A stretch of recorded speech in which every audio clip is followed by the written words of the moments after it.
रात के ठीक 3 बजे, जब कोलकाता की सड़कों पर हवा भी थम सी जाती है, उत्तर कोलकाता की उस पुरानी हवेली की तीसरी मंजिल पर एक खिड़की अपने आप खुल गई थी। बाहर से आती गंगा की सीली हवा ने भीतर पड़े पुराने पर्दों को हिलाया और उसी पल अर्जुन की आंख खुल गई। उसे ऐसा लगा जैसे किसी ने बहुत पास से उसका नाम बिना आवाज के पुकारा हो। कमरे में घड़ी नहीं थी, फिर भी उसे समय का अंदाजा था, क्योंकि हर रात ठीक इसी वक्त उसकी नींद टूटती थी। हवेली की दीवारों पर उखड़ा हुआ प्लास्टर, छत से टपकती नमी और लकड़ी की सीढ़ियों से आती चरमराहट, सब कुछ किसी जीवित चीज जैसा महसूस हो रहा था। अर्जुन पिछले 3 हफ्तों से इसी हवेली में रह रहा था, और हर रात यह एहसास गहरा होता जा रहा था कि यहाँ कुछ ऐसा है जो उसे देख रहा है। उस रात खिड़की के बाहर अंधेरे में एक हल्की सी परछाई हिली और फिर गायब हो गई। यह वही हवेली थी जिसे कोलकाता के लोग अब भूल चुके थे। कभी यह एक बड़े जमींदार का घर हुआ करती थी, लेकिन अब यह सिर्फ एक ढहती हुई इमारत थी जिसे नगर निगम ने रहने लायक नहीं माना था। फिर भी अर्जुन यहाँ आया था। वह एक इतिहास शोधकर्ता था जिसे पुराने घरों और उनकी कहानियों में दिलचस्पी थी।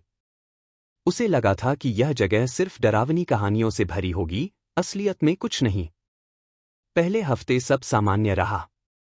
दिन में वह हवेली के कमरों को देखता, दीवारों पर बनी पुरानी पेंटिंग्स को नोट करता और रात को नीचे वाले कमरे में सो जाता। लेकिन 7वीं रात से चीजें बदलने लगीं।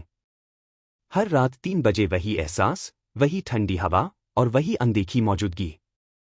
हर बार उसे लगता कि कोई तीसरी मंजिल से उसे नीचे बुला रहा है, बिना कोई आवाज किए। 10वीं रात को उसे पहली बार किसी और की मौजूदगी का पक्का एहसास हुआ। हवेली में उसके अलावा सिर्फ अनन्या थी, जो नगर अभिलेखागार में काम करती थी और उसे पुराने दस्तावेज समझने में मदद कर रही थी। दिन में वह शांत और व्यावहारिक रहती थी, लेकिन रात के बाद वह भी बदली हुई लगती थी। उसकी आंखों के नीचे गहरे साए और चेहरे पर हमेशा थकान। उस रात जब हवेली की सीढ़ियों से हल्की सी आवाज आई, अर्जुन ने देखा कि अनन्या नीचे के कमरे में नहीं थी। सीढ़ियों पर कोई कदम नहीं दिख रहा था, फिर भी लकड़ी हर सेकंड कराह रही थी। हवा में अगरबत्ती जैसी गंध घुल गई थी, जो इस हवेली में पहले कभी नहीं थी। अर्जुन का दिल तेज धड़कने लगा, क्योंकि यह गंध उसे किसी पुराने अंतिम संस्कार की याद दिला रही थी। धीरे धीरे उसे एहसास हुआ कि हवेली सिर्फ एक इमारत नहीं है। दीवारों में कहीं न कहीं कोई स्मृति कैद है, जो बाहर आना चाहती है। उसने पुराने दस्तावेजों को दोबारा पढ़ना शुरू किया। उनमें लिखा था कि इस हवेली की तीसरी मंजिल पर एक कमरा हमेशा बंद रखा जाता था।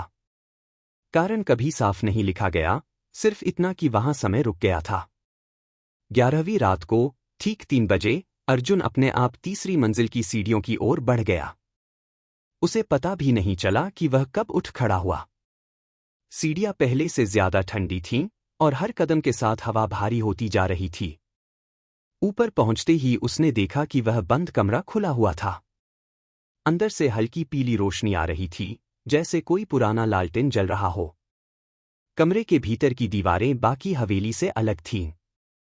वहां प्लास्टर नहीं गिरा था, बल्कि सब कुछ वैसा ही था जैसा दशकों पहले रहा होगा। बीच में एक बड़ा आईना रखा था, जिसके सामने फर्श पर सूखे फूल बिखरे थे। आईने में अर्जुन ने खुद को देखा, लेकिन प्रतिबिंब कुछ पल के लिए देर से हिला। उसी क्षण उसे लगा कि आईने के भीतर कोई और भी है। उसी रात नीचे अन्या भी जाग रही थी। उसे भी वही ठंडक महसूस हो रही थी, वही खिंचाव। उसने दस्तावेजों में एक आखिरी पन्ना खोज निकाला, जो पहले कभी नहीं मिला था। उस पन्ने पर लिखा था कि हवेली की देखरेख करने वाली एक युवती तीसरी मंजिल में अचानक गायब हो गई थी। उसका नाम अनन्या था। उसके बाद से ही यह मंजिल बंद कर दी गई थी। 12वीं रात को हवेली के भीतर समय अजीब तरह से बहने लगा। दिन और रात का फर्क मिटने लगा था। अर्जुन को लगने लगा कि वह यहां महीनों से है, जबकि असल में सिर्फ कुछ दिन ही बीते थे। आईने वाला कमरा अब हर रात उसे बुला रहा था। हर बार आईने में दिखने वाला प्रतिबिंब ज्यादा साफ और ज्यादा परिचित होता जा रहा था। उस रात अर्जुन ने महसूस किया कि अनन्या अब उसे दिन में भी नहीं दिख रही है। उसके कमरे में उसकी चीजें थीं, लेकिन उसकी मौजूदगी नहीं। हवेली में सन्नाटा इतना गहरा था कि अपनी सांसों की आवाज भी डराने लगी थी। तभी उसे समझ आया कि हवेली ने अपनी कहानी पूरी करनी शुरू कर दी है। 13वीं रात 3 बजे हवेली की सारी खिड़कियां एक साथ खुल गईं। हवा में गंगा की नमी और पुराने फूलों की गंध घुल गई। अर्जुन फिर से तीसरी मंजिल में था।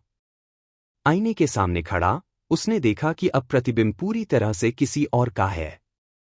वह चेहरा अनन्या का था, लेकिन आंखों में सदियों की थकान थी।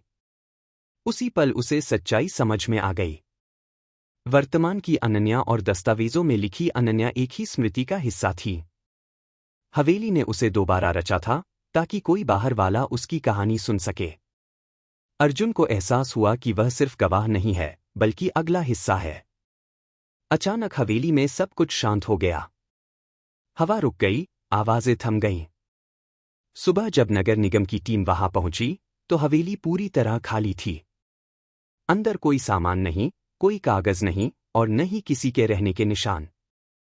सिर्फ तीसरी मंजिल के कमरे में एक पुराना आईना था, जिसमें धुंधली सी 2 परछाइयां एक साथ खड़ी दिखाई देती थी। आज भी कोलकाता की उस गली से गुजरते वक्त लोग कहते हैं कि रात के 3 बजे अगर कोई हवेली की ओर देखे तो खिड़की अपने आप खुल जाती है, और जो देख लेता है वह अगली रात वहां खिंचा चला जाता है। क्योंकि कुछ कहानियां समय में बंद नहीं रहतीं, वे बस अगले गवाह का इंतजार करती हैं।